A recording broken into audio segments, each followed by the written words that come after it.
Hi there folks, Sam here, and today I've got a little bit of a different video for you. We've got a video with two purposes. On the one hand, it is absolutely a plug for our currently live crowdfunder for A Refugee's Guide to Nomas, and the other half of it is a pretty overall in-depth view of creating an adventure for Draw Steel. So I have a couple of ideas bounced around my mind, but the main thing I want to do is using the preview documents from the crowdfunder, can I make an adventure? So, the document as it is, it's got a kind of lower section, factions, enemies, districts, character options. I've got them kind of broken down, and these are kind of earlier drafts. So anything you see might be subject to change. However, one thing I was looking at was, well, it's pretty obvious I should be using the district, which is Ream's Tears. I should be using the faction, which is the Ashes. I should be using our monster stat block we've got in the preview, which is Belor, the Dream Drowned. And I should also probably find a way to sneak in a few cool Nomas specific things. It should probably have a montage, it should probably have a negotiation, and obviously a combat. So if we swing in first of all and look at our enemy, again this is kind of early drafts, however, we have Belor the Dream Drowned, Durm is the Strang, now is the Burning, wield weld and weld wood, for I come to break bones and grind your bread, or something like that. So here we've got a Fomor, who are our kind of giants with foresight, which will ring bells for Draw Steel players who know about the Hakan. And the Fomor are actually related to the Hakan. They were just Hakan who didn't quite learn their lesson the first time and continued to pursue foresight. So Belnar is kind of cursed by that foresight, where he sees all these possible futures and he takes actions to bring about the best possible one for him. So he's got a couple of cool abilities. So Whisper of Temptation there, this is his Malice abilities. He can draw people in with his sort of crazy whispers. He can hurl people through time. So the Fomor and the fairies in Nomas have chronopathy magic, or psionics. So there's a lot of kind of timey-wimey stuff. And Perishing Memory, where he literally drains the memories from a character. He's a Fomor, he's a giant, he's a humanoid. Size 1L. So these are all kind of the basic things. So what does he do? So he hits people with his limbs, so he punches, he stamps, he uses time magic, and he's got some cool stuff. But we don't really need to know much more than that. You can see the future, that kind of theme, that kind of thing. Okay, so let's pop over here and say adventure prep,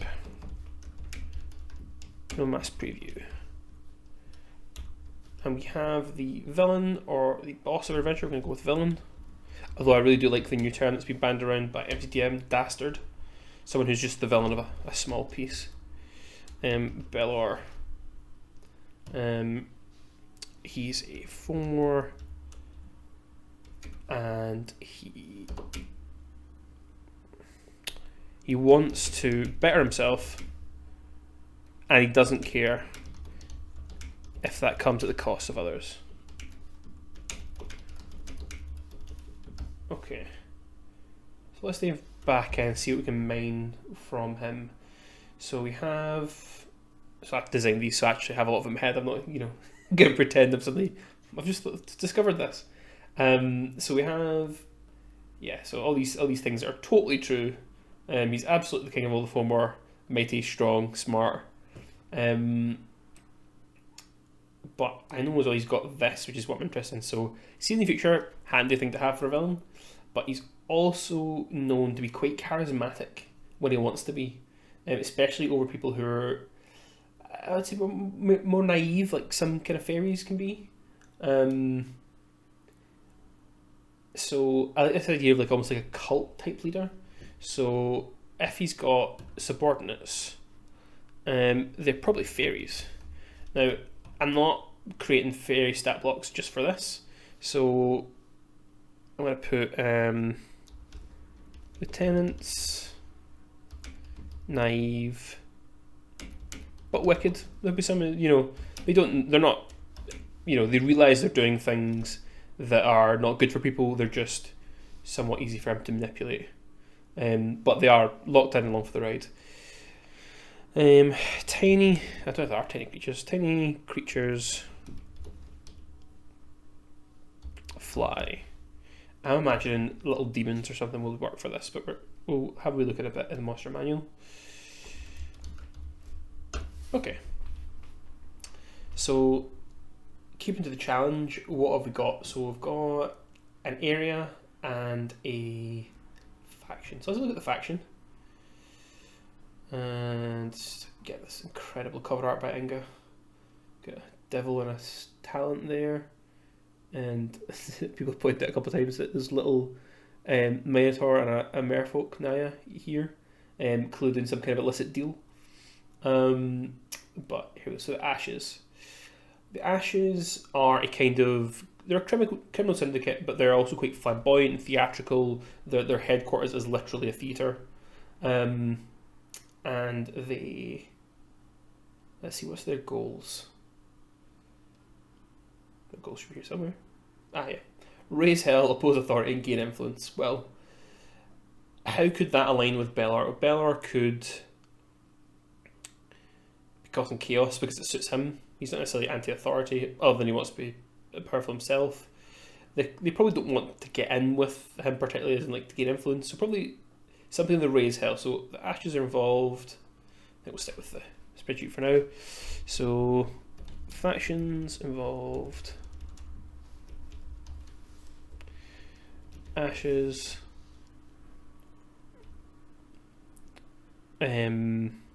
Working with Bellar to raise hell. Not Bellar, Bellar. Okay. And what else do we have for the Ashes? So, relationships. So they're odds with the Lampers are kind of like the cops. They seem to have some kind of relationship with the Dyad, who's like the Ember Ward rulers, but we're kind of getting a bit bogged down in the Ember Ward. We're wanting to kind of pull it back towards Riem's Tears. So, my memory, something's taking up my memory here. The 8th City, yeah, kind of pro Hells, Devils. And we've got, okay, so we've got the Dawn, who's Agamon Many Eyes. We've got Quinn, who's Memonic Radical. What's she up to? She wants to definitely raise hell. Destroy the Chancery Chambers, overthrow Agamon, or unleash those imprisoned in the pit. Again, this is more towards the Emberward. To like cut purse. Okay, so here's an informant. So an informant could work and be helpful. Using the Ashes as villains. Yeah, not really villains. As background. Theatre, street performances, capturing headlines. Okay. I'm going to use them as background and then use a title folk can grab. So they want to raise hell as background players and informant. Maybe the players can go there to find out something. Okay, and then we're folding back into the district, and we're looking at. Oh, this would be good actually. We'll come back to this as well. We've got Riem's Tears here. So this is a underwater district. I could probably grab the map at some point, but or partially underwater. Originally it was fully above the surface and then it was sunk, drowned in a flood. Some notes and typos. We'll get onto those. The gist of it is it's a district pretty much populated by merfolk, who in Nomas are called the Naya. So we've got the Naya elders here, the government, crime and justice, defence. We're not too worried about that at the minute, I don't think. Although if Bellar's causing chaos here, maybe some folk get involved. So let's maybe pop a bit in for allies. And put maybe the sun scales, who are kind of lizard folk, and Rams, let's call them the REF, which I've just realised is funny. Yeah, so what else we got? I'm looking for NPCs. Okay, so we've got Meredith Corsmith. She's kind of a bit above this pay grade. Juan Lopek's the same. The Warden of the Gates, potentially, but he's a little bit more out of range. Here we are. Safar Daraka. She is a merfolk courier, which is a secret member of the Ashes, and often passes sensitive information to them. Recently, she's asked to get close to the Juan Lopek, gather information, secrets that we use to manipulate both the lizard folk and the merfolk, and sow chaos. Sow chaos sounds like our cup of tea. So let's pop a line in there. And say Safa Daraka,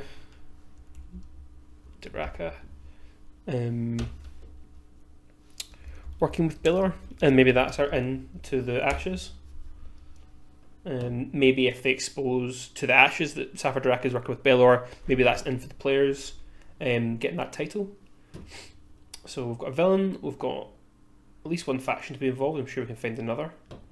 We've got some other monsters to face. We've got potential allies.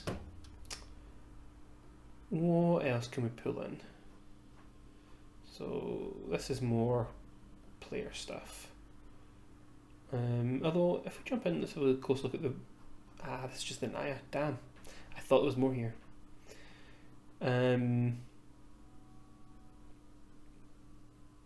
Let's look back at district. What else is in the district that we can use?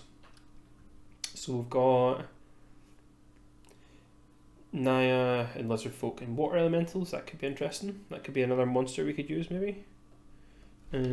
Water elementals. And again, in the final book there will be more monsters, but for now we're just sticking to what we've got in the preview and what we've got in the core rules. So we'll hop back in here. Angolotls, okay, that could also be useful.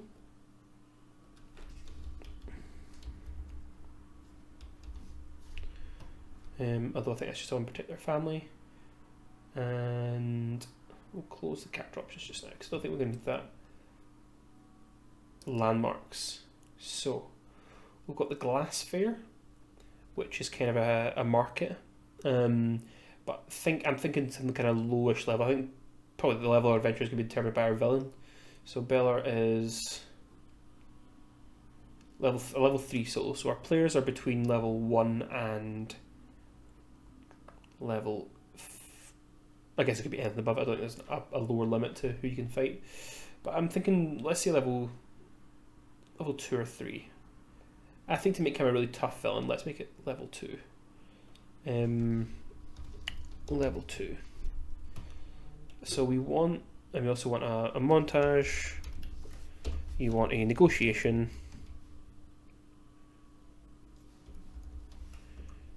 And combat. Let's go for combat solo against Bellar. But I probably want more than one combat in this. So let's see, fairies is one. And water elementals together. I think we'll leave the Angolotls out of it. Let me just check there are water elementals of an appropriate level. Let's see. Elementals. Essence of Tides, level 3 controller. Now I'm imagining some kind of water elemental coupled with maybe some little demons to act as fairies. Unless there's other elementals who could act, for example, Crux of Fire is a tiny. And no, it doesn't fly. Where does he fly? The Essence of Storms do fly. They're small, but you can have a fairy that was size small. Okay, maybe we're just dealing with elementals here then, not demons. That's good to know. Okay. So we've got montage negotiation. So what would our montage test be? That could be a lot of things. Negotiation, maybe we're negotiating with our informant, maybe? Or Safar Daraka? Depends. I feel like if she works for the Ashes and she wants to cause chaos, she's probably more on the chaos side than she is on the Bellar side. So I wonder if she's our negotiation. Okay, so we just need a montage. well, so the montage is going to be related to the district, I think. So Reams Tears,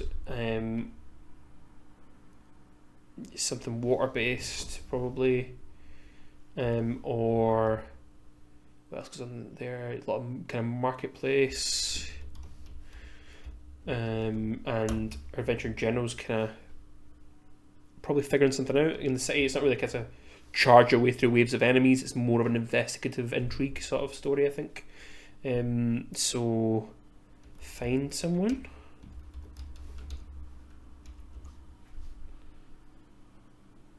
Yeah. Okay. This is shaping up quite a bit. So where have we got? Glass fair again. I don't know about the glass fair here. This is a bit kind of grand for the level we're at. Excuse me. The Reef. So an inn, a restaurant, a tavern rolled into one. Reef is part of Reams Tears. Makes sense. The floating bazaar. We just did say marketplace. So a floating market. I've got an idea. Okay. So this runs in the thought about earlier. So Elements of Water is a herbalism shop. Now there's a new version of this that talks about who the proprietor of this is. And it is a Naya called Thessalia. So let's tease a little bit here. Whoops, daisy. Let's pop in hooks. Thessalia, who is a acolyte. Spoilies. And she's an acolyte of, let's see the demographics here. There we go. All our classic creatures and a few wilder and weirder ones. And I'm looking for this. So we have Naya and Reams Tears, we have Angolotls, Elementals, okay, still tying to what we expect. Lizard folk, yep. Naya. And the Olithic. So, for those who don't know it, Olithic is like an ancient, watery, slimy creature. Like an aboleth, basically. I think there's a similar inspiration. And there is one of them in Nomas. But that's probably quite a high level villain for what we've got going on. But the reason I bring it up is, yeah, the Olithic here is Thessalia's patron. So we don't know much about acolytes yet, but I like the sound of them. So maybe this is for later adventure. This is our follow-up when we're not just doing stuff from a preview. So Olithic. But how could we tease this in?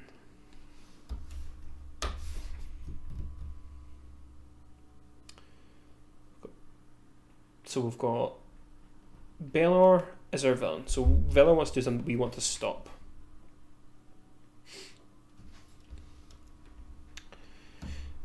What if he wants to do something? What if he's had a vision that lets him see he is improved? What if he wants to become an acolyte? Not of any loyalty, just because it makes him more powerful.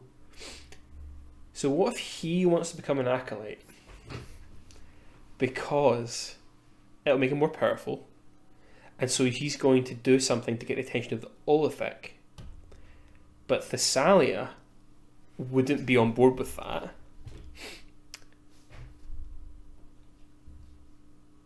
So she hires the heroes. See, things just fall into place. Hires heroes to stop the competition. Okay, so let me paint myself a word picture here. So we've got, there's a map in my mind you guys can't see. So we've got the area Bellar's from over here, and we've got Reams Tears over here, and we've got Safadaraka. We've got Thessalia. We've got the Ashes over here, who may or may not be relevant. We've got water elementals as well. So Belor's coming to Ream's Tears.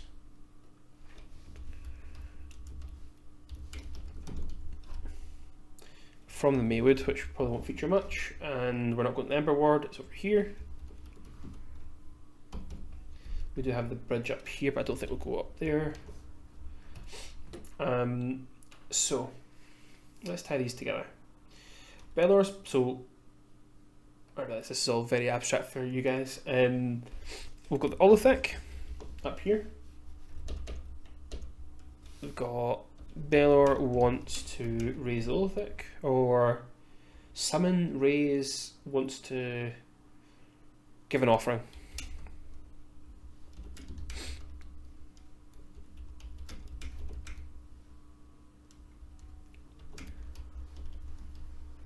But what he wants is to be to cause chaos. Cause chaos, which is where Sapphire Draka comes in.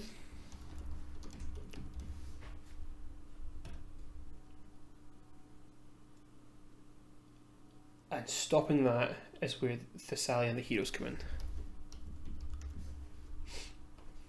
Okay, very messy, but there's a process somewhere. So, if we look over here, let's find the map.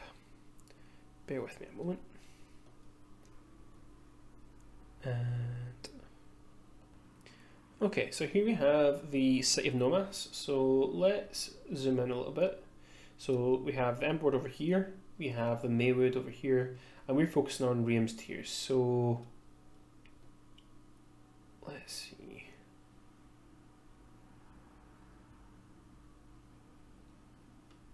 So somewhere there's going to be an offering to an Olithic. Can I annotate this? I'm sure I can. Probably somehow. Should have opened it in Paint. Oh, let's see what happens here. Let's put a pen. Markup, there we go.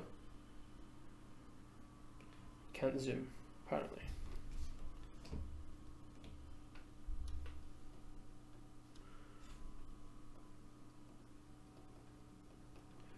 Apparently not. So we have Belor's coming over here, and let's just ignore this just now. Zoomed in is much more better for the purposes. So we know the lizard folk live over here, or I know that. Glasssphere's over here. So the floating market is probably here or here. So what if he wants to summon this creature in the middle of the floating market?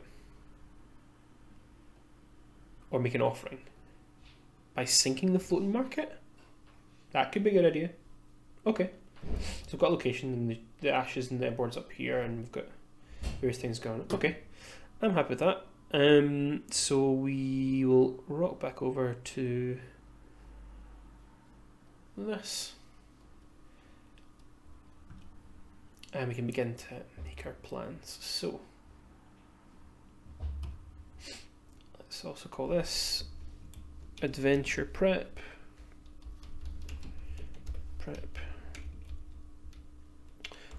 We come up with a name. So we'll battle at the Bazaar? No.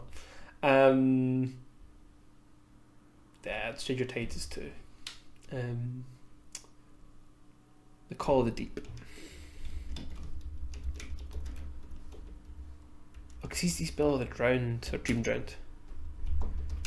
Visions in the Water. Call of the Deep. Visions in the Call of the Deep sounds more like an adventure. Let's go for Call of the Deep just now. I love a good name. Okay. Blah blah blah. This is an adventure for second level heroes. We're gonna have a water battle map because that's fun. A bazaar battle map We're going to have a montage, it's not figured out. Negotiation. Not with the Thessalia, because she's already on board, with the Safa Duraka. So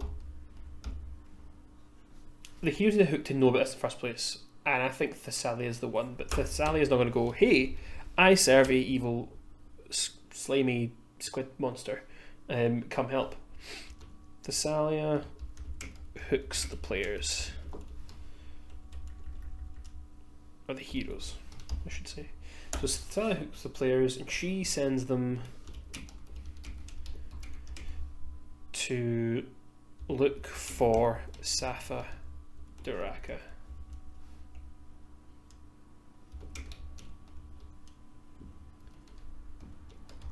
Safa Duraka.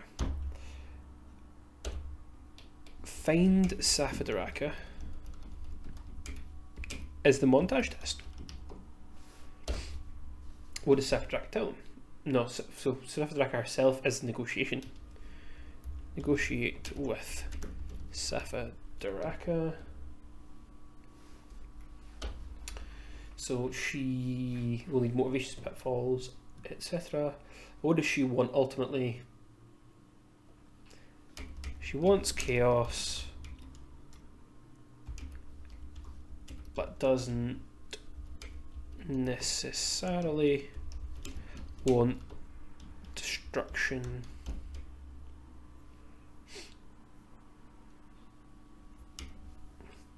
She's reluctant to help because she wants there to be chaos. Belor is scary. That's scary. Not Bolero, that would be very different. I was going to retype Bolero if I'm being honest with you, but Belor is scary, okay. So Thessalia hooks the heroes. She sends to look for Safa Duraka. I don't know if that's right, but they do negotiate with her. She points them in Belor's direction. Race against time? We don't need to have a montage. I guess we could just put that in the back burner and see if it fits later. Belor's direction. Monsters block the way. Confrontation with Belor. Except where all the words make sense. Okay, so we've got a bit to look at. What I'm going to do is here's one I made earlier, except I'm going to pause and come back so you don't have to watch all the boring typing part. And I have less editing to do.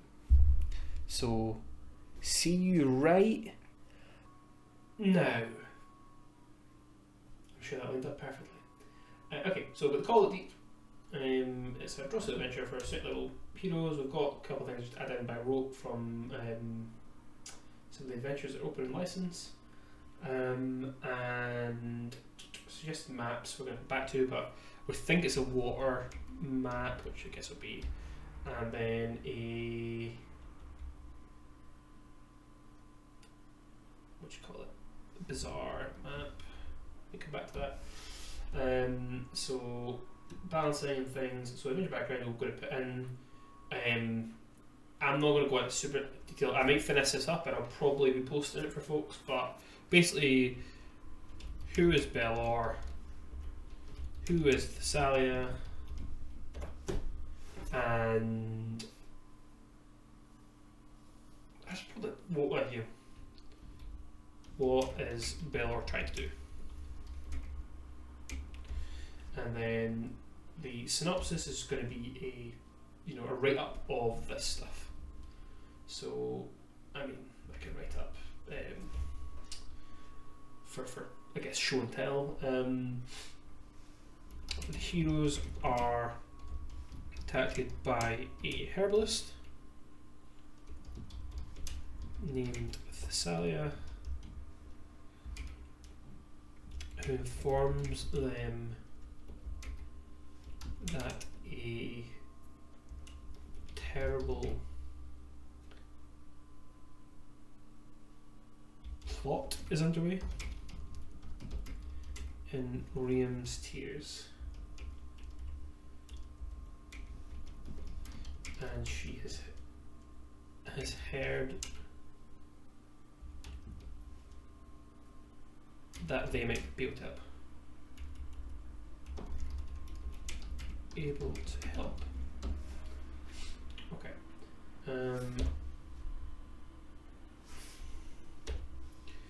The heroes will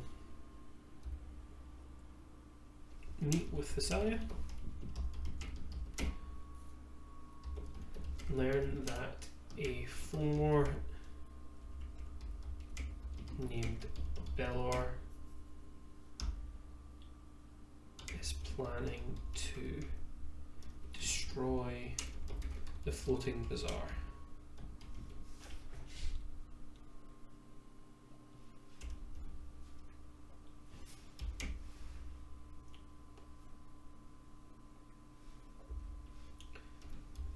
Following her lead, they seek out the Herald of the Council, or the Elders.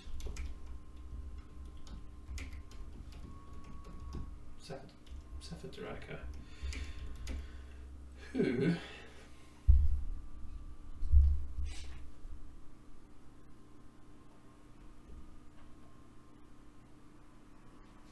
they discover is in cahoots with Belor. The heroes must persuade her to tell them Belor's plan and act swiftly if they hope to be able to destroy it. Prevent it. Foil it.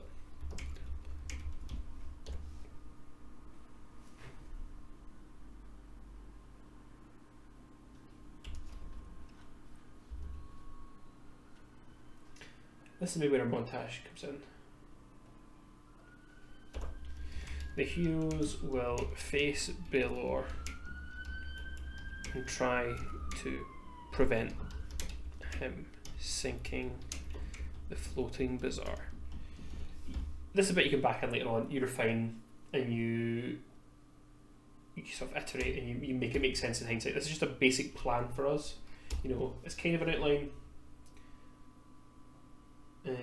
But broadly speaking, this is, you know, just a header.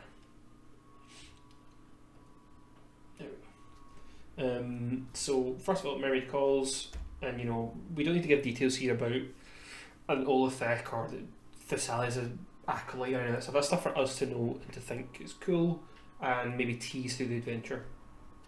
So Mermaid calls. I like to think very mechanically about these things. I love flavour, I love telling stories, but for me, putting together an adventure is much more about mechanics.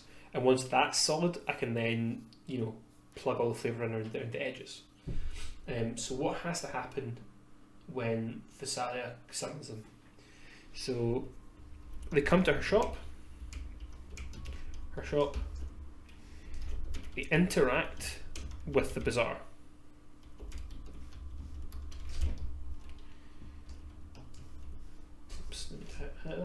So if we go back to our previews, the floating bazaar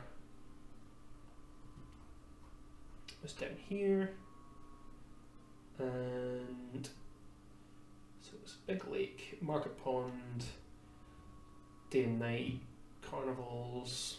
So maybe there's a carnival at this point. I've got a jewellery store, and I've got a shoe shop.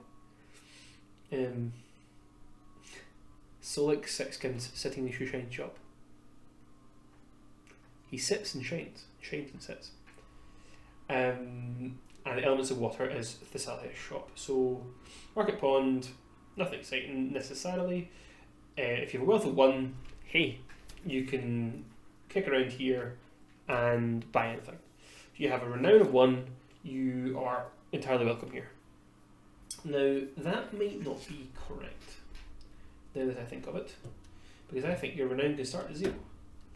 So that's one of those things that I'm going to park away as a potential bug. So this should be a wealth rating of 2, a renown rating of 0. You need any renown to come to the bazaar, but it's actually not, it's not your everyday shopping. So you do actually need decent wealth to buy things here. So if we look at the shops, these are expensive jewellery, magic shoes, and kind of potion stuff. So it's actually somewhere you do could spend a bit of money. So actually, we can kind of adjust there and think, okay, so the heroes, if they're level 2, may not have the money to spend here. So we should probably put something back in to either give them some kind of discount, or maybe we give them, wealth at the end of this, or maybe we give them a title that gives them cheap access to the floating bazaar, saviour of the floating bazaar. So let's put rewards in here. Wealth, title, saviour of the bazaar, and then we'll just whack that on there and then pop that in a different page. So then type the floating bazaar and come to gift route. What is the mechanical thing here? So that's a narrative thing. What is the mechanical thing you'll do? Probably going to make some tests around Thessalia. So what test would that be? So test motives of Thessalia, or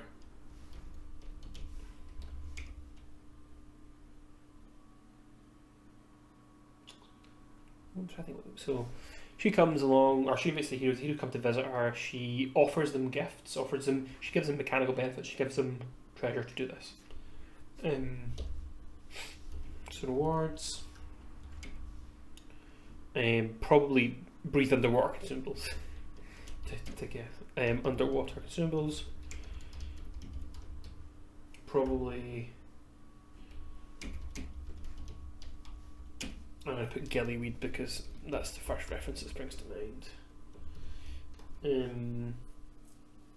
But something like that. So maybe they have to persuade her that up to the task.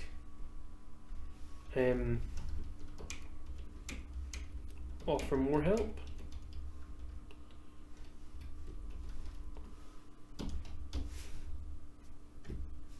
So we think we know what we're doing with this, but so Thessalia comes.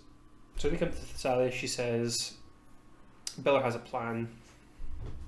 So let's put that here now. So Bella the Dream Drowned is a. He's not a fanatic. 4 more.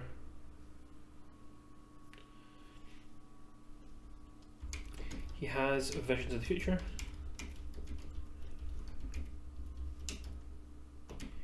Uses his power for his own benefit, his own benefit. Only for his own benefit.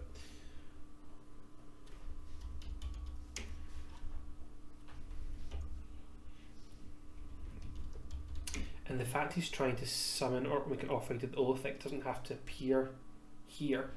That can come later and be apparent. Maybe there's some kind of sign from the Olithic. Maybe there's something from the Olithic in the monster book we can borrow and say, oh, this thing's here. Maybe there's some kind of slime thing, or maybe if Belor succeeds, he gets some kind of buff, which makes me feel like maybe we should put the heroes at level 3, so that we can buff Belor if we need to. But yeah, and then again, he's powerful in his own right, so maybe we shouldn't do too much there. But we want to hammer home, we want to tease the kind of villain he is, and the kind of powers he has. So having looked at the stat block, so he's big and strong, he's got time powers, so we want to make sure that's telegraphed, so it's not a surprise. Has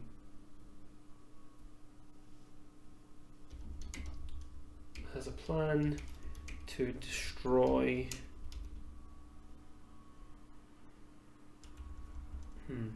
He has had a vision. that the destruction of the bazaar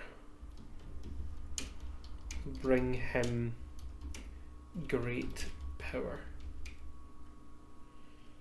How does she know this? Well, she knows this because she's an acolyte, is the answer. But how does she know that in the plot?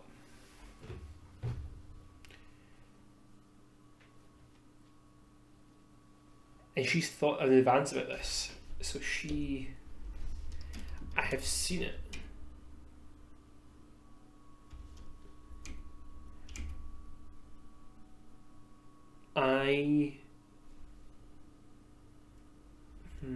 I've seen it. Many plants have properties that some might call supernatural. It's a city of silent people. How weird some future is, I don't know. I like Tiny Plants because she's a herbalist, but alternatively,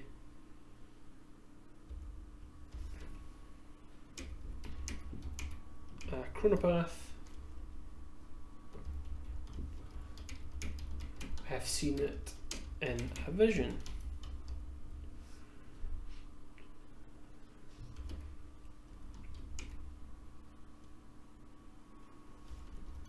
And she puts on an act. I was trying to see a better future for my business, but instead I saw him.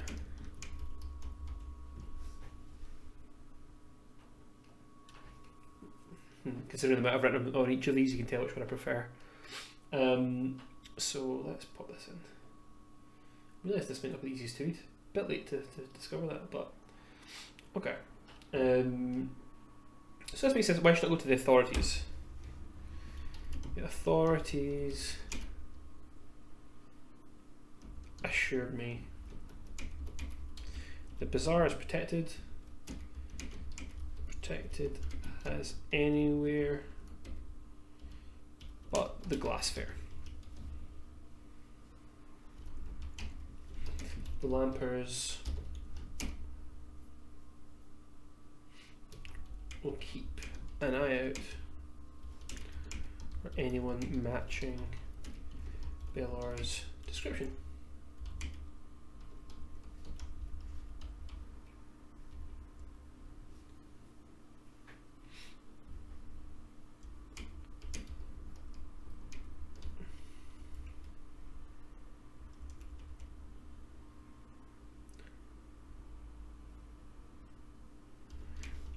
You didn't take it seriously.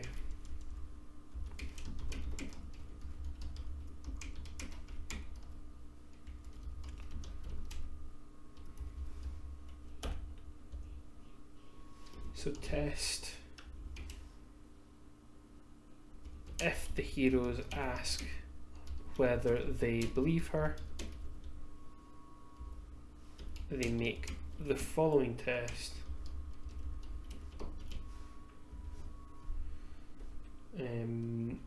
Again, I'm not refining my language too much here. I realise I take a lot to then say that, but so for tier 1, she's truthful. 2, she's hiding something.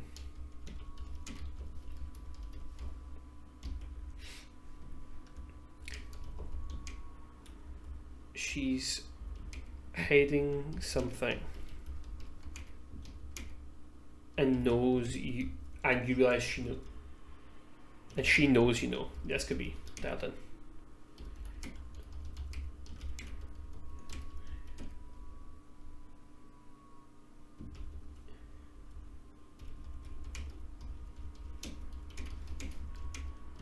Discussions. Okay.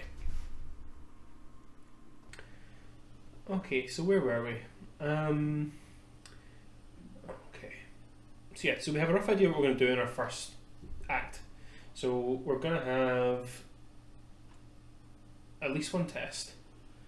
We're going to do a bit of exposition, and we're going to set up the adventure, and then we're going to be sent to look for Safadaraka. So we need to find out how to slot that into the adventure. So why would Thessalia send you to Safadraka? Let's go back to our outline.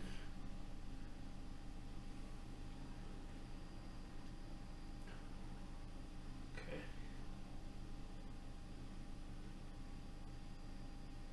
Now we have to throw down track here. So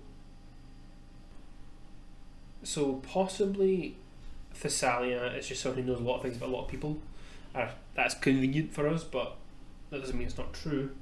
So perhaps she knows, either she knows the plan.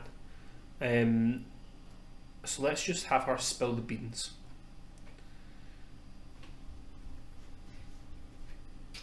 Which is to say,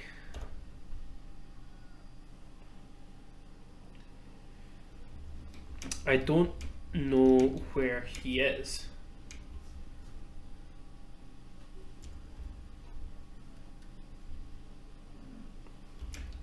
But if you can find out, maybe you can stop him before he attacks the bazaar. Now,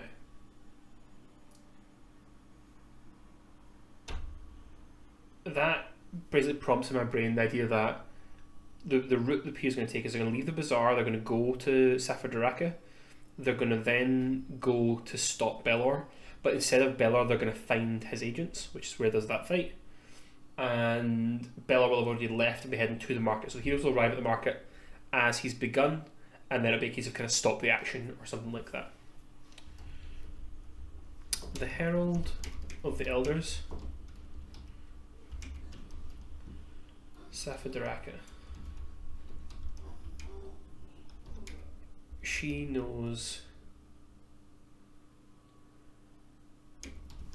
what's going on in the tiers.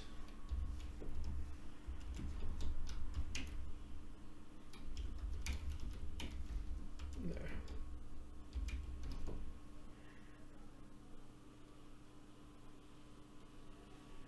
She's a courier. She always knows more than she lets on.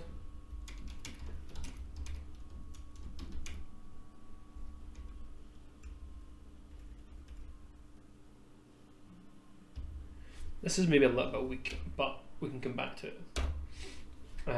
So we're going from there. This is Act 1. Now I'm like, find Safadraka. I'm going to make that its own header. Montage test. Let's see if we got some challenges, see if there's enough there to give it legs, and if not, we'll just bin it. We're not, it can be a test, or if it needs to be a test at all. So check locations. If something that comes to mind. We can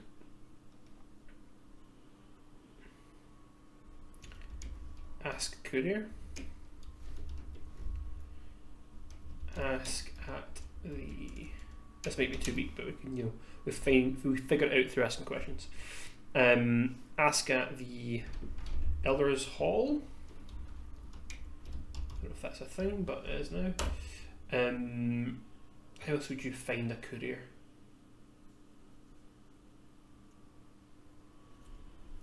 Yeah, search streets. This is all a bit weak, so instead let's think. So Safadraka. I've got it. The montage is getting from the first encounter to Belor, and changes the outcomes and what can be done with that. So we can. I wouldn't delete this, although they'll pop it in there just in case. Safadraka can be found at the Elders Hall, which may be renamed, but for now it's the Elders Hall.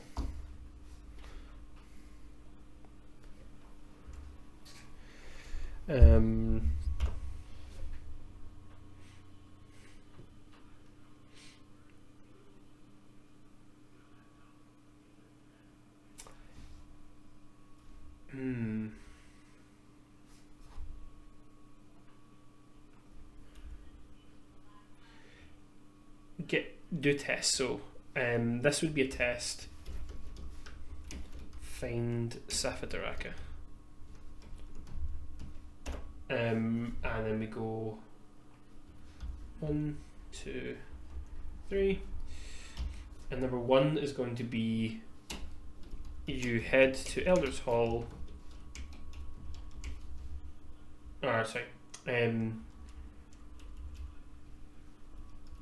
The Elders Hall seems a good place to find their herald.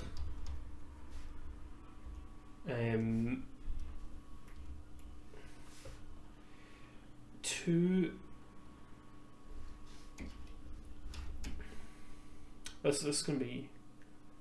I think it's going to be easy because the failure is going to the hall and being told where you can find her instead. It just takes more time, and I might put a little penalty in for that.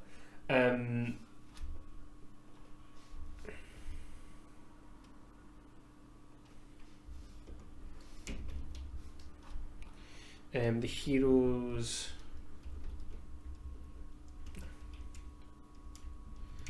As a courier, she's probably at the reef, if not on a job.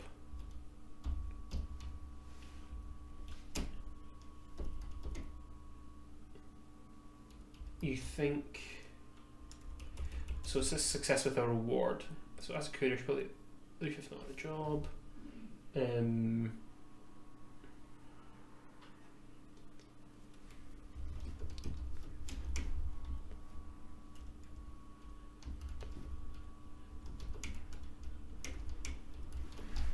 Okay. So this is escaping me a moment. So she'll be at the reef.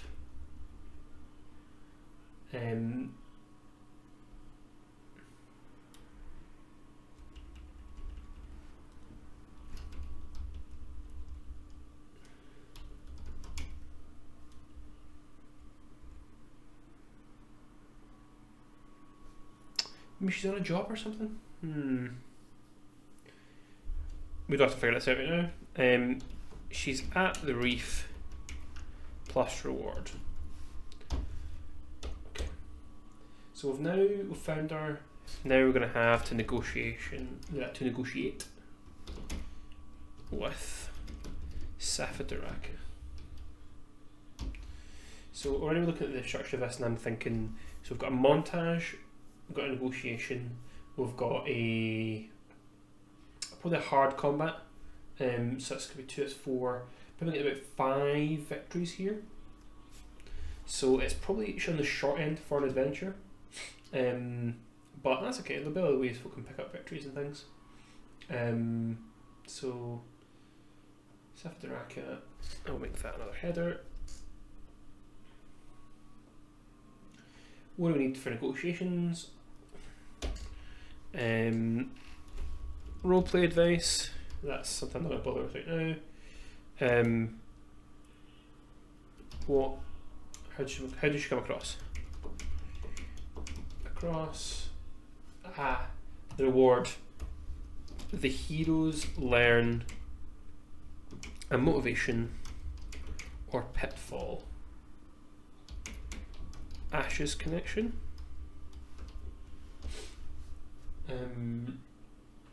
See, these things just present themselves wonderfully. So as you come close, we're going to need an impression score. We're going to need motivations and pitfalls.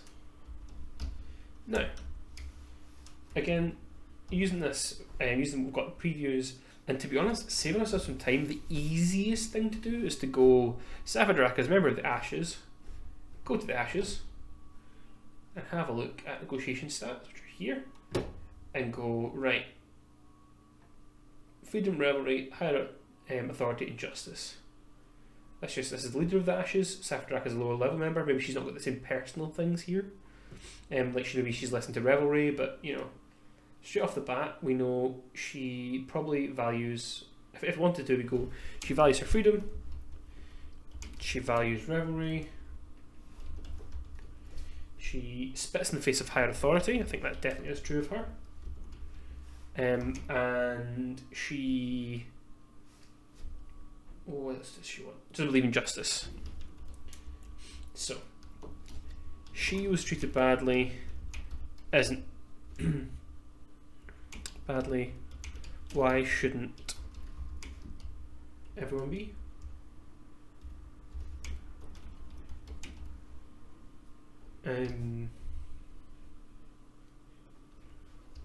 Why should she listen to anyone? So this is, where's this come from? This has come from the rewrite I've already done of Safa Draka, where she's more nuanced and more about she got the position of Herald because she did some service during one of the invasions, but she's discovered that it's actually not the making of her, it's actually some sort of ceremonial role. She's mostly just a courier, so she's got slightly more fame, but you know, she's no better off really. So she doesn't like the higher authority, she doesn't like the elders. She feels it's unjust that she's been got some ceremonial role when she worked hard. She's probably not so much into revelry, but she's into personal freedom. I don't know, I think the chaos angle, so I'm not sure what motivation pitfall that is, but chaos is definitely one. Let's see. Just need to have a bunch, but that could do for now. And again, we'll go back through motivations and pitfalls in the heroes book. Take a quick glance in case anything leaps out. So she's not she's not benevolent. She's not into discovery. Actually, maybe she is. She's a spy. She is into discovery.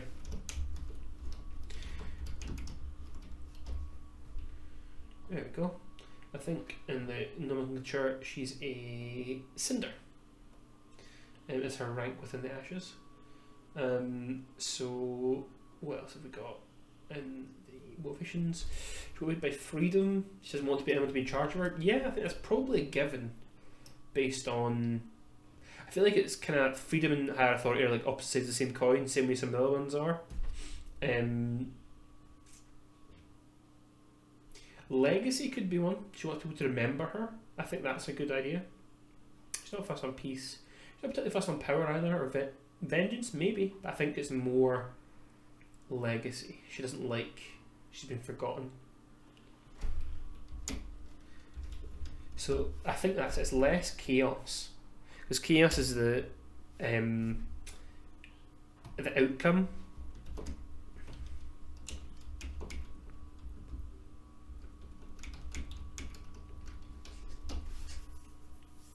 I think that's enough to begin on with.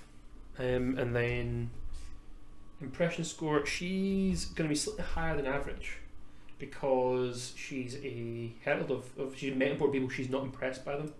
But if you look at the little list, so she's probably somewhere in the realm of, I realise you can't see, I'm looking at the rule book, but she's not as high, she's not noble. So she's probably, yeah, I would say she'd normally be 1. I think a courier would be 1. I think she's an impression score of 2 because of her rank of herald. So impression score is 2. And what else do we need? We need, same as we would if it was for the montage, we didn't actually end up doing, but we need, you know, all the ranks of, you know, success. So let's go for 5, 4, 3, 2, 1, 0. What does she do when you corner her in this bar if she doesn't want to help you? Because you still need to find out where you're going. So let's see, so 4 is, she tells you where the ritual is happening. No, there's no ritual on top of it. She tells you where Belor can be found.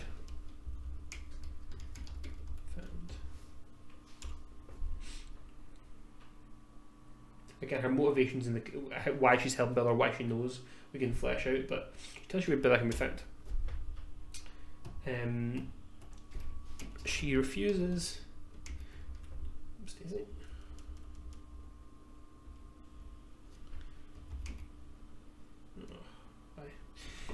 She refuses to tell you where Belor can be found. She tells you the wrong place.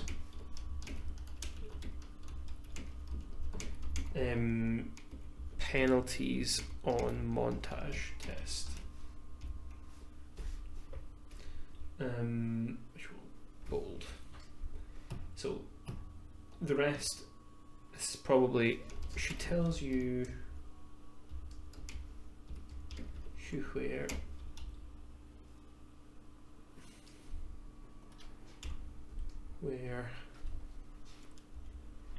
Bella can be found, and warns you he has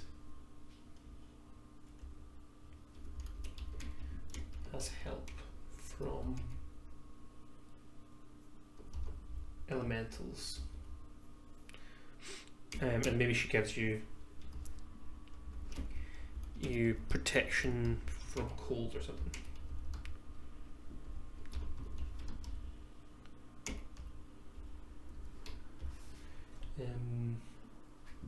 Some kind of anti-elemental buff.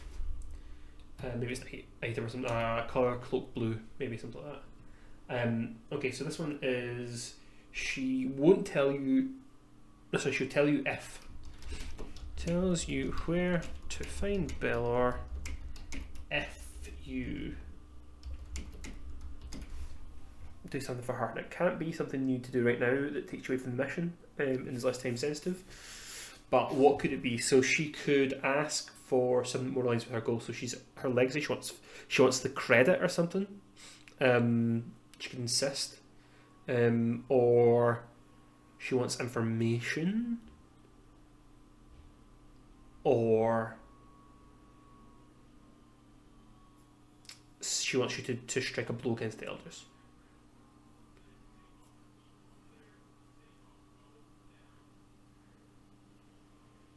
So, if you give her credit,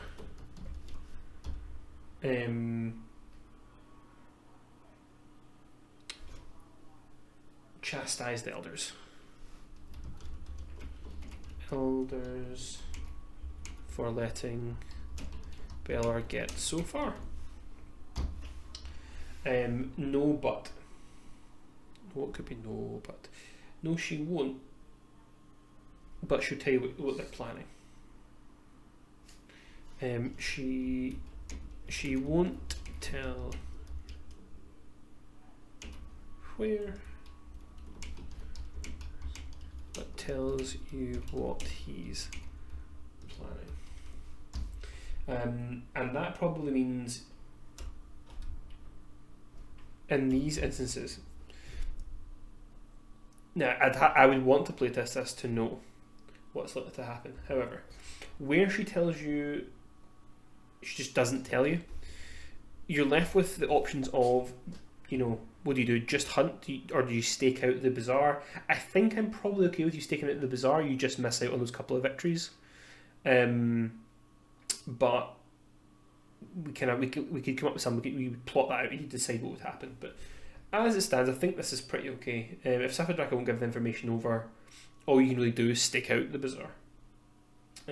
So again, playtesting is king.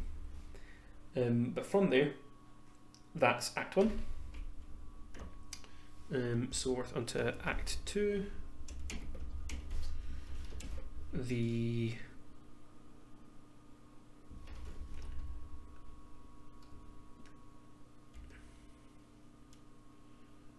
Dream Giant.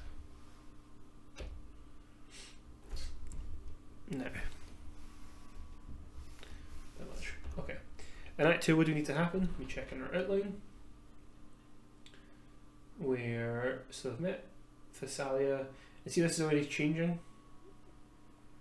We're sort of have her in cahoots, but we've not really explained it. And we've added, this encounter montage we're having here. So, what need to happen? Encounter at. What location could be? The location, it's probably a new location, so. Warehouse. half in water, half out. This gives an interesting map. And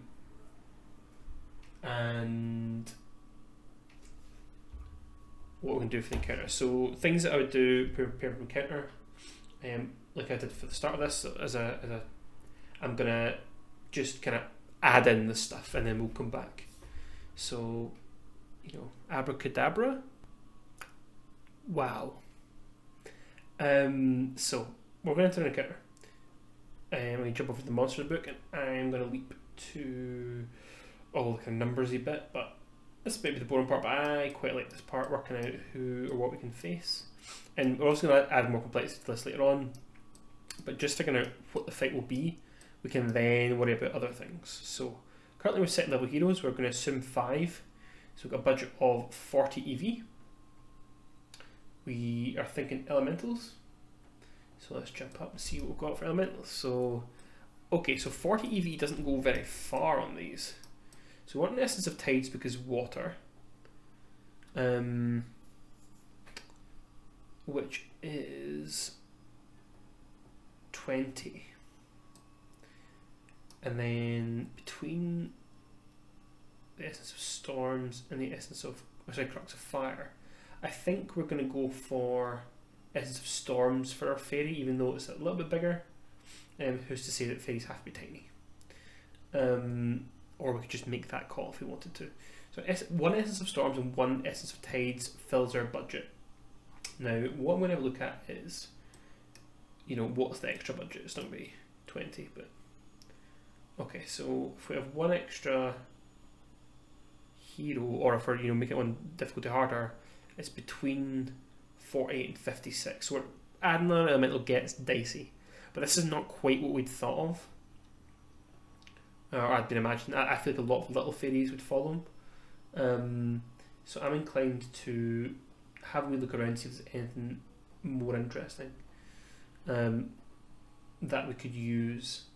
Because even if a bump is level, well, if I would say it's level 3 heroes and we do make Bellarm stronger, that gives me a budget of 60. So suddenly we've got 3 creatures. So I'm now inclined to say for that, let's make this a 3rd level adventure. So 3rd level adventure. That means we want to maybe buff Bellar a little bit for that last fight. But I mean, third's about right. But we've actually got the space if we want to buff him, we can.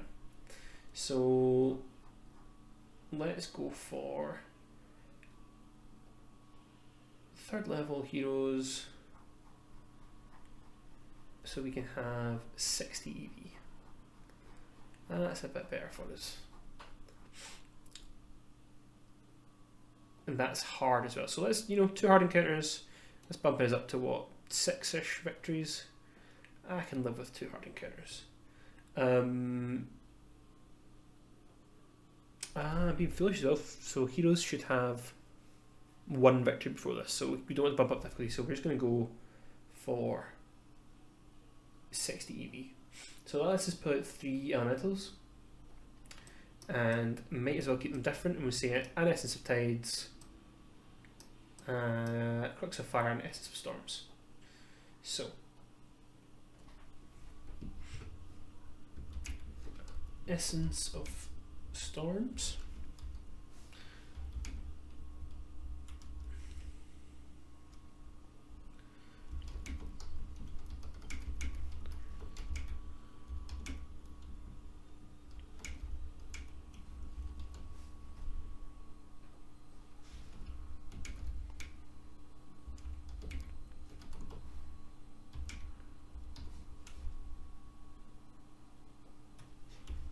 And let me just double check if I got that right. Yes, essence of storms, essence of tides. Yep. And they're all 20. So we've got a controller, a harrier, and artillery. Yeah, nice of them to soak up some stamina, but I think that's probably fine. And we want our elemental stats. So if we go down to stat blocks, we want our elemental malice stat block, I think. And we want a crux of fire stat block, a essence of storms, essence of tights. We can remove these, and we're going to have each thing go in a different group. So we're going to have one crux of fire, one essence of storms, and one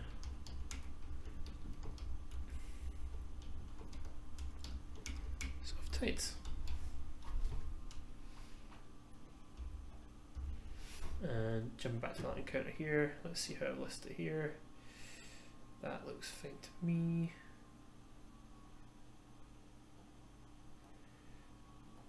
And here we go. So that's our groups, our creatures, and again, this will all be padded out and dressed up. For example, we really want to know what kind of map we're using when we do this. But what are we ultimately trying to do? I think we're trying to... the heroes are trying to get past these guys to find Belor, and then discover Belor's not here. So maybe there's an office or an inner sanctum. So let's look at our objectives and see what we could pop in there. And similarly, I'm not going to put in tactics, I think just now that stuff we can figure out once we know what our map is. So objectives, get the thing, destroy the thing, save another, escort not so much, hold them off, no, it's kind of the opposite, assault the defences. So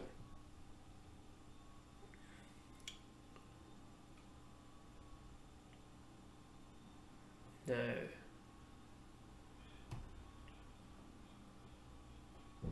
if we give this a good defensive position, which I think we should, we can make this one step harder, maybe add another elemental or and bring the difficulty of the encounter down. So, oh no, I think it's the opposite, we'd have to remove a creature. So, defensive, choose a defensive position. I'm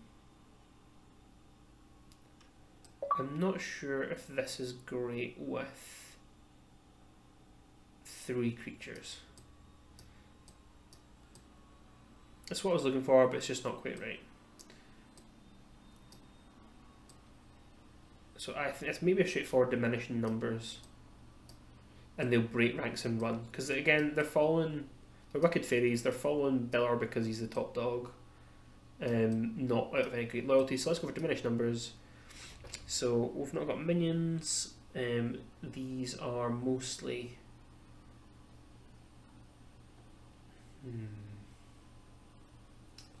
that's what type of creature they are. Elites. That makes it slightly more challenging. So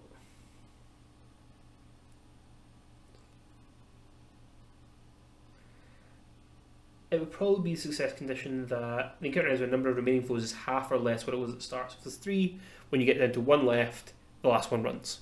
That appeals to me. So this would be a hard encounter anyway. So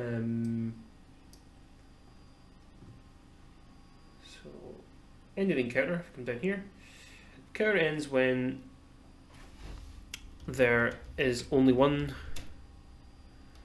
creature remaining. Heroes earn 2 victories.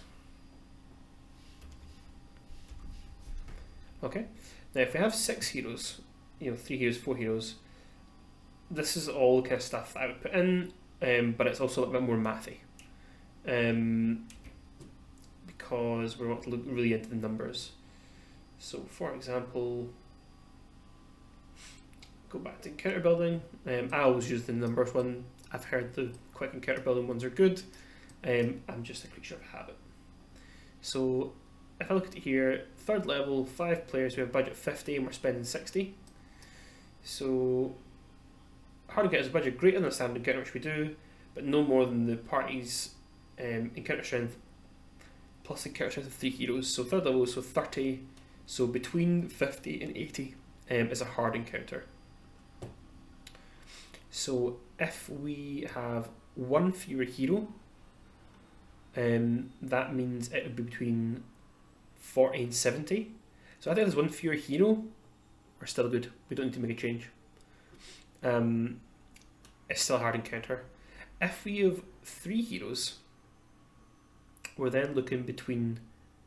Sorry, I've got my math totally wrong. It's between +1 and +3.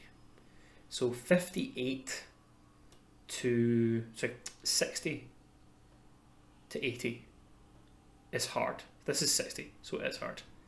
When we drop a hero, suddenly becomes 50 to 70. We're still at 60. It's still hard. When we drop another hero, it's 40 through 60. It's at the very upper end, edge into extreme. But it's just about there.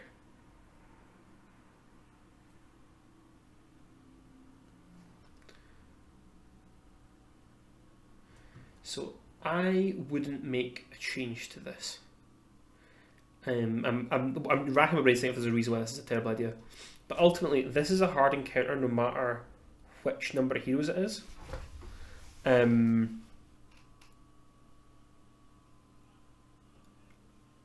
So that's not going to change much. Now, could we make it easier? Probably.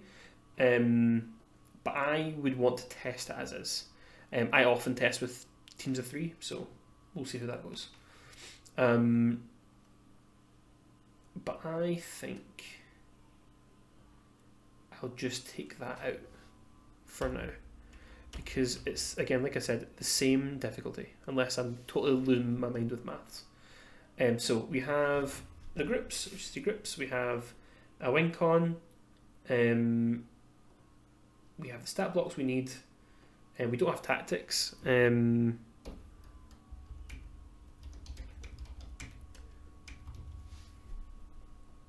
Let's pop that and we underline. So you have the encounter, and the encounter is Belor's backup. Okay.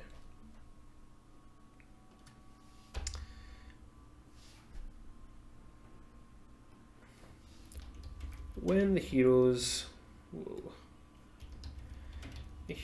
see off Belor's fairy thugs, they find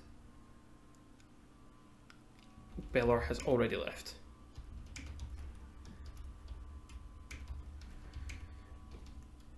Evidence of his plans is clear to see.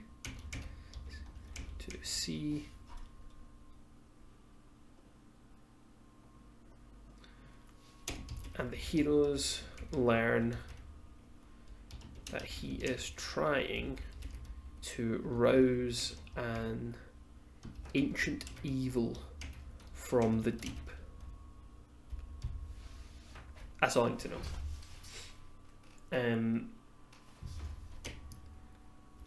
They must act quickly to reach the bazaar before Belor destroys it. Okay, montage test. Woohoo! Now, we've had a couple of things before that are going to monkey with the difficulty of this. So setting it as this, I believe this is a medium. As it, let's see, 6 and 4. Let's have a quick check again. Go back to the rules. Tests. Montage tests. A moderate montage test is 6 and 4. So let's dive into this. And we're getting very close to the end here. So, penalties of the montage test. What does that mean? Now, it could be Banes or something, or it could be making it one step difficult. However, let's type back into our here. So there's 2 potential penalties, because you might have gone to the wrong place, and then she tells you the wrong. Now, I'm inclined to say both of those make it hard. Do we need to stack them? I'm not sure if that is worth it. Equally, I don't think this benefit is that good. So, I think you, from this, begin with one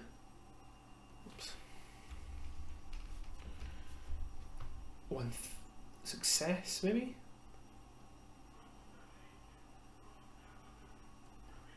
Nah. We'll come back to this. This can be something interesting.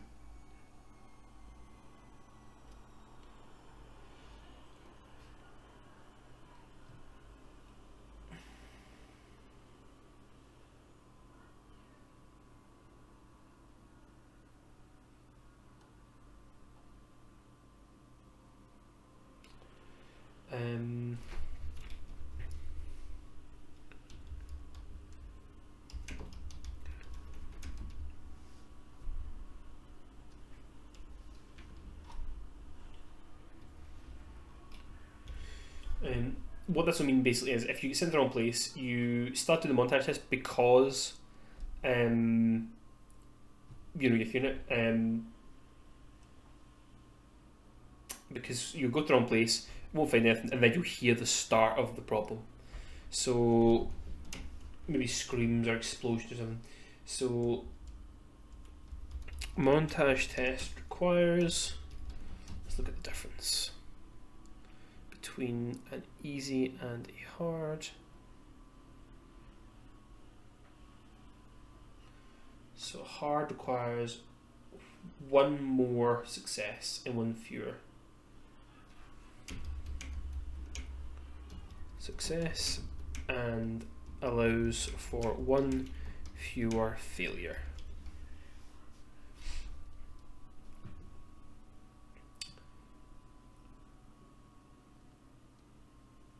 However, if you went to the wrong place, you begin with a failure. I'm sure if that could be very punishing. So if you, let's say you have a small group, so already you're dropping. So let's test them one at a time. So make it a step harder. So the montage would drop for 5 heroes. It would go to 7-3. It would go to 6-2. And it would go to 5-2.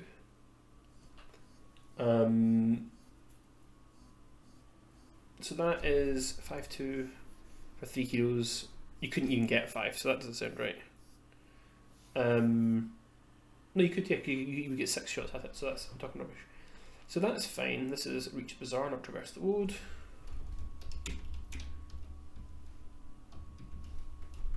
Okay, so making this one step harder is fine. But throwing a failure in the mix means one failure is like sudden death. I think I'm okay with that. I think. Again, playtesting's king. Begin, reach the bazaar, montage test with one failure. Now, this means there's a, you know, if people are unlucky, you know, this is not as big a penalty as this.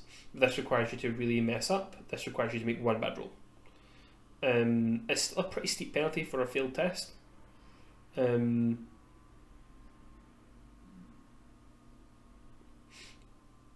Which makes me think, is this really a easy test? I'd like it to be. So maybe we just don't add a penalty here at all. I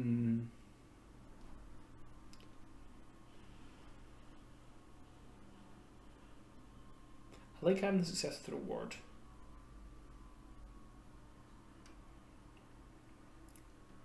But the failure.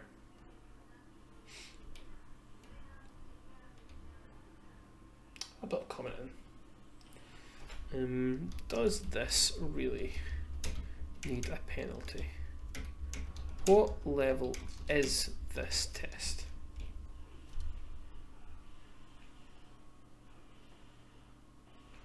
Okay, back to the matter at hand. To reach the bazaar, hopefully we're using these stats. You set the scene.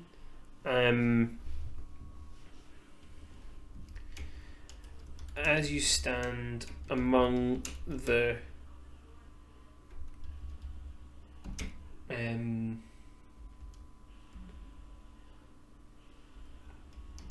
ruins of Belor's lair, let's keep it simple, there, you realise there's only one place the Fomor can be.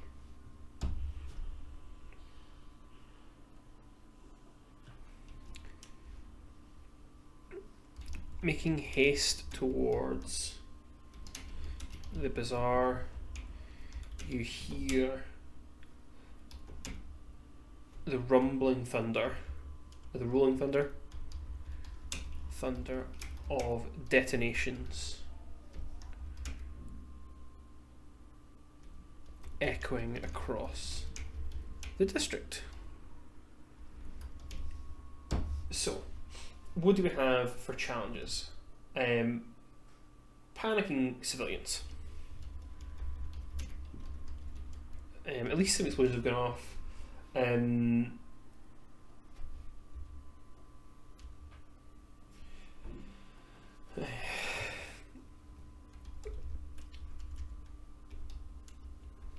Civilians are panicking.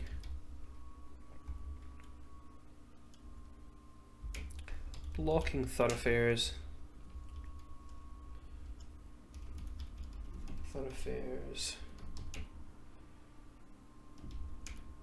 And trampling each other in their haste. Presence is an obvious one here. Intuition as well. Although I think the Marip order means it should come here. I'm thinking empathize, lead,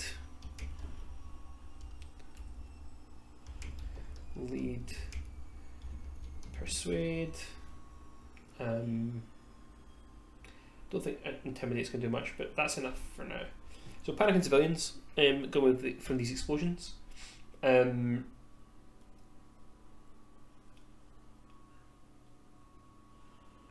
Choked waterways. As people are just fleeing on foot, there's people fleeing through the water on boats, and probably swimming as well. The canals are filled with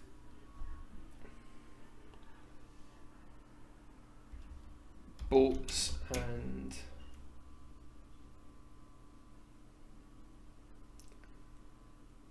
small craft. So I would suggest agility is a good one here, but probably might too. I'd even go as far as reason. So you've got might, agility, and reason. Navigate, as you try to find a route through. Jump. Gymnastics. I'm not sure about endurance here. Again, three's plenty. We could add a lot. You can argue for a lot of things. You have to look at every single possible solution.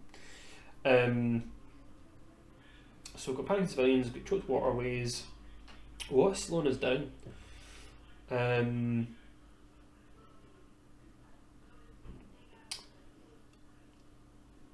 Roadblocks. Path blocks, but yeah. Let's go for roadblocks. So roadblocks. The lampers are already beginning to lock down the area.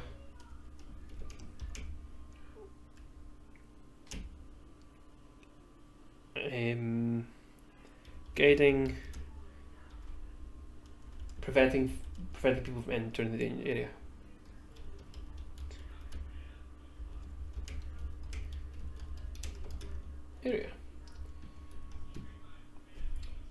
So presence and might are the two that comes to mind. So might, I'm literally pushing my way through.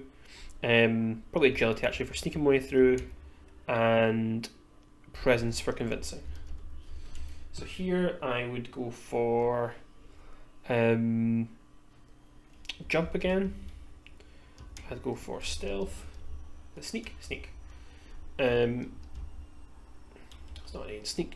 No, there isn't an A in sneak. There's not a C in sneak. So jump, sneak, persuade. I'd allow for it to intimidate.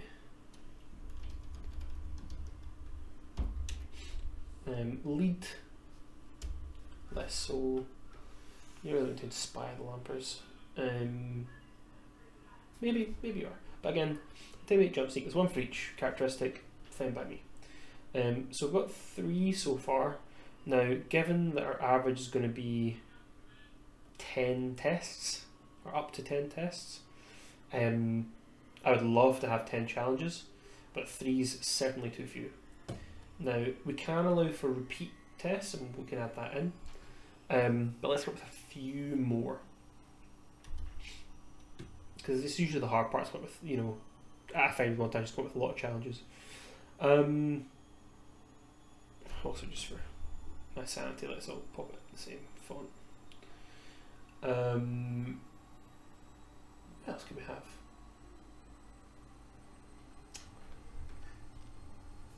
I got it. Laura's thugs.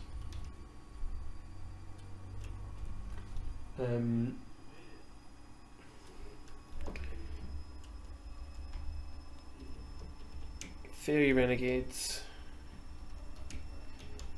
Zip to and fro across the water, causing, throwing, probably not explosives, but like throwing firecrackers, let's say. Firecrackers and causing panic. Again, presence, again, intimidate.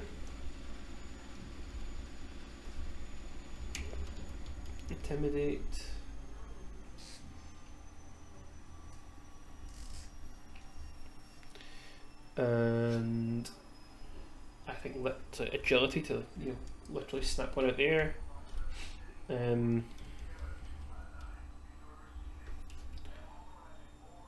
Might, I feel like, to grab them, maybe.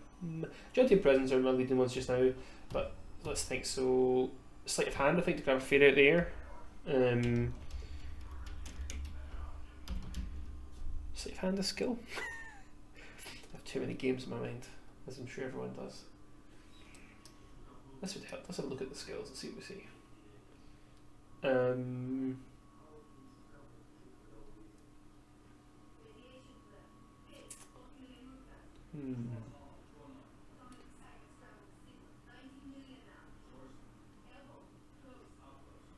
Interrogate, I think, might be able to work on them.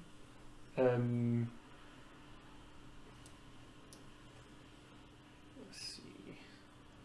No, sleight of hand is not a skill. Sneak up on a fairy, probably, so sneak. Hide, I think, as well.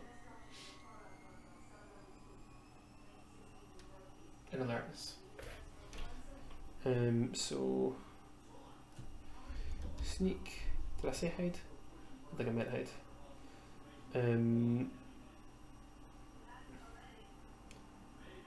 Alertness.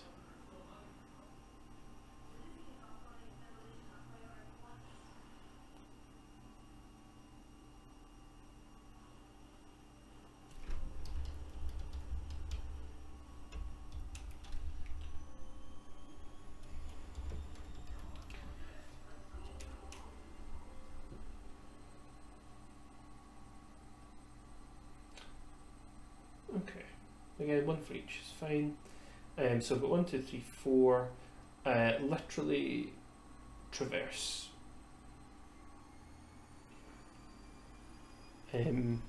Make haste. Or distance. Ground to cover. There's a better name for it, but a lot of ground to cover and not much time. Literally, might, agility. My brain wants to say reason on the basis of logic looking for a quick route, maybe thinking to look for a boat or something, but we've got endurance, swim. I've been inclined to give ride, but searching for a quick route is probably not quite the same as navigate, so let's go for search. Climb onto roofs I'd accept probably. And suddenly we're up to 5. So 1, 2, 3, 4, 5. And then rather than put it behind everyone, I would say up here.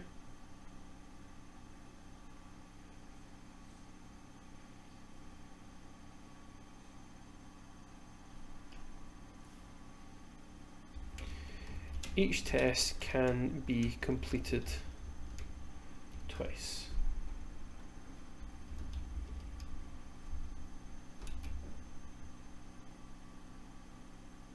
Overcome.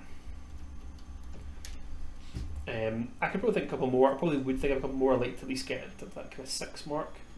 But that is definitely enough for the time being.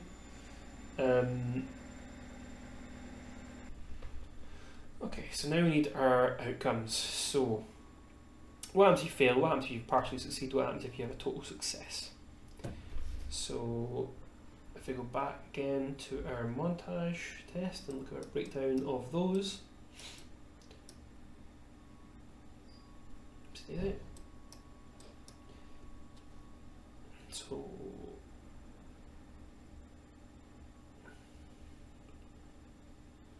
partial success is pretty easy. So Chi would accept the complication, or they get a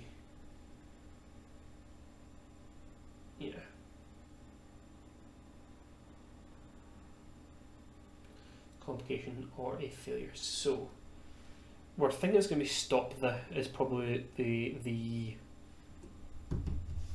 mission. I wonder if this modifies that. So if you get total failure, the floating bazaar is in ruins.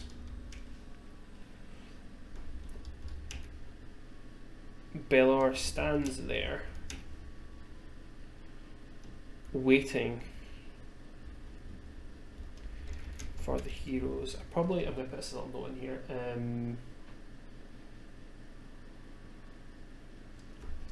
How can Belor's foresight be a challenge? I look forward to heroes trying to act unpredictably. But it says there, waiting for the heroes. Flush with new power. And what I'd probably do for that is the objective becomes defeat. It's a bit more of a slog. It becomes hard to beat him, but we maybe give him some stuff, make him more of a glass cannon. Maybe he gets a little bit less health. And again, I'd reference the Olithek and see what Olithek type things could we give him that isn't too wild. I'm sure there was some. I'd probably look at inspiration if I was homebrewing it all, but let's see if maybe we give him some of the Olithek. So it's level 6 solo. Maybe give him the Olithek Malice options as well. I'd have to test that. But you could have something like that, or we just give him a little suite of abilities, or an item, or a title or something. Maybe it's like corruption resistance or just a couple little tweaks. Maybe that's beyond the scope, but that's what I'm standing to. That's where I'm at. A partial success, the objective's harder. A total success, the objective is easier, or is standard. So again, we'll go back to objectives. What's he trying to do? Well, I think he's probably trying to destroy stuff. So you guys are probably, as the heroes, trying to protect stuff. So it might just be a stop the action. So get the thing, destroy the thing, save another. Escort. Let's not really hold them off. Stop the action, let's see. The stop the action is a fixed duration, number of rounds for the villains complete their plans. 3 rounds, but it might change due to events. Okay.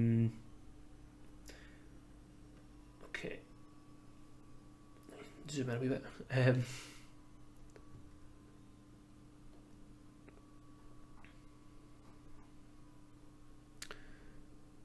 So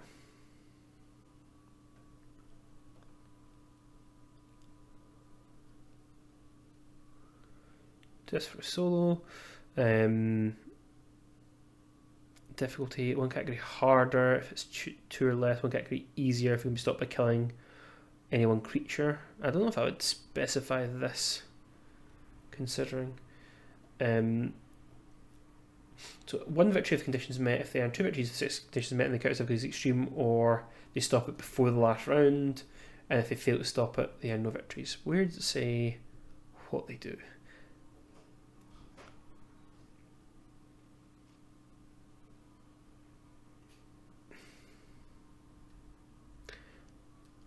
Some things where I'm sure it's right in front of my face, but it's not really telling me what they need to do and how the heroes can stop it.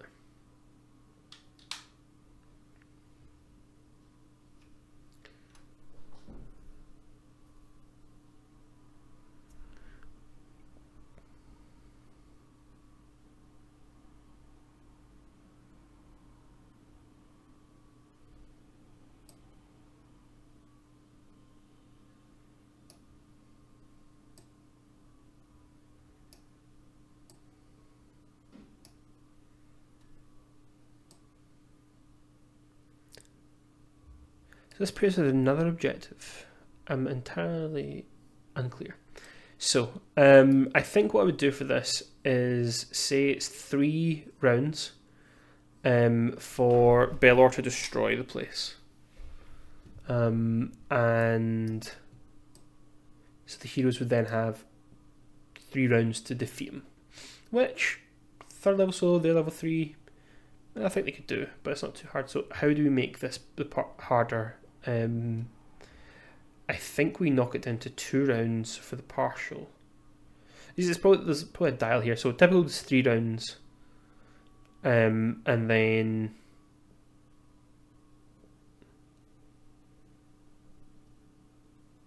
yeah, I think that makes sense to me.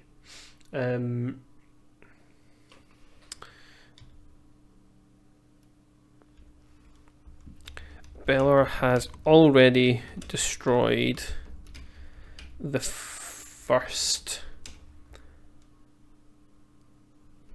say, pillar for now of the bazaar.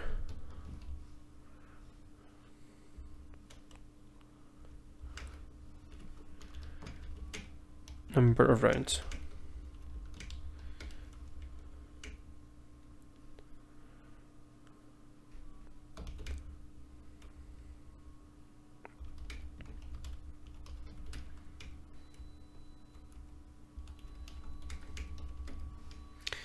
Again, this might make much sense, but I will know what it means if I come back to it as normal.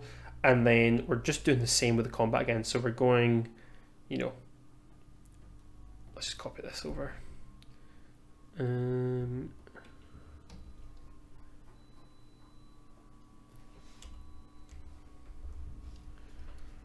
Character 2. And we're probably doing character 3 as an artist. Maybe just a writer. We'll need to explain some kind of variation on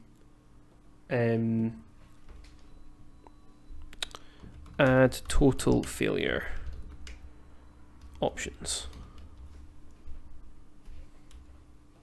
And we just call this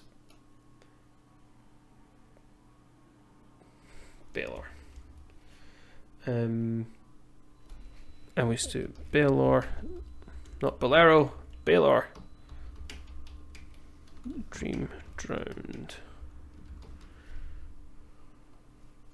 Tactics probably depend on the map as well, but Baelor, the Dream Drowned.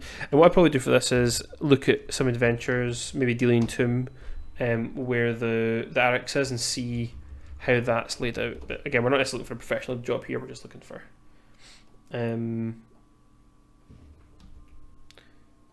this. So build your Mana stat block and Baelor the Dream Drowned stat block. End encounter. The encounter ends when 3 rounds have passed.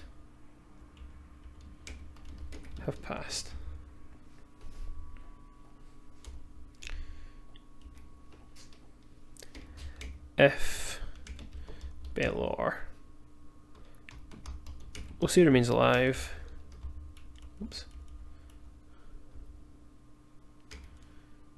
The heroes. Baelor has been killed. The heroes gain 2 victories.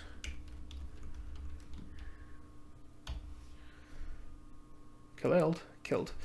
I need to read into that again because I think I was kind of maybe not reading into the objective properly, but you could probably couple it with a diminish the foe. So when he's used to a quarter stamina, he flees. And this sets up something I think will be quite important in Nomas, which is enemies who live to fight another day. That'll probably be a section in the final book of the villain section saying, like, here's, more than other places, villains like to live to fight another day in this city. So we have that.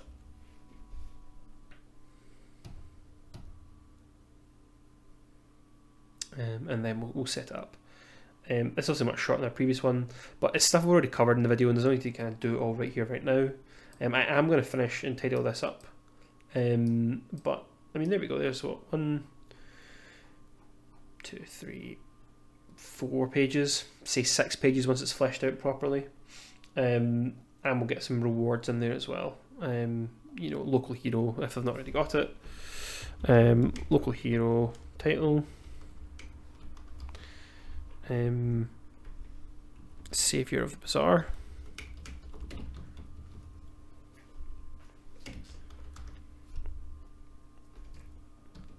And this will be Act 3.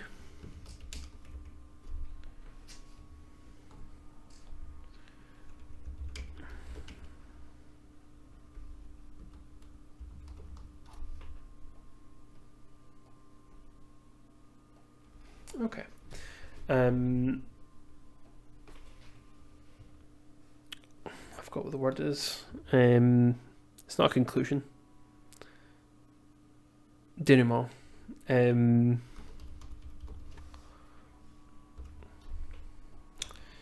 If Baelor survived, he lives to fight another day.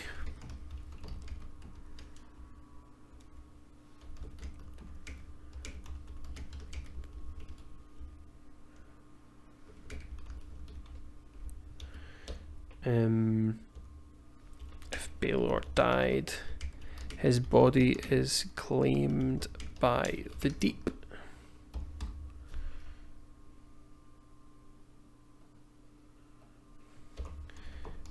Thessalia benefits from the mayhem.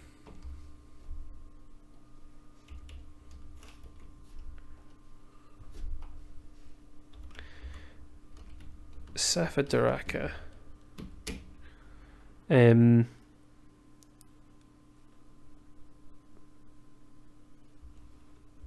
Her lot improves, or depending on the hero's actions. There we go. And that's what we've got. So it did some. I think it's also, for all it's the same building blocks, quite different from what you guys will see, or maybe at this point have seen, from our adventure with Rise Heroes Rise, where where we all played through an adventure with the same building blocks. So we fought Belor, I did a montage in Ream's Tears, and there was a lot of really cool faction stuff. This is a little bit later on the faction things, although I think we could delve in deeper with Safa Daraka in this part here. But ultimately, yeah, with just what's in this preview, you can make a really neat adventure. I'm sure you could do your own. I'm sure I could do it again, and we have a different adventure. Eventually, they're going to sound a bit similar because it's all about fighting Belor. But the good news is, sooner rather than later, there will be many more monsters to fight. And you don't have to use Belor. You could use the Ashes and the Devils from the Monster Manual and tell your own story in that. But I hope this video has been both an incredibly good ad for our crowdfunder, but also helpful to see how other people put together adventures and the way they think about it. And all these things we could flesh out. If things have gone really well, you should be able to check the doobly-doo below and get this adventure. It's going to look a lot like this. It's not going to be laid out in things, I don't think.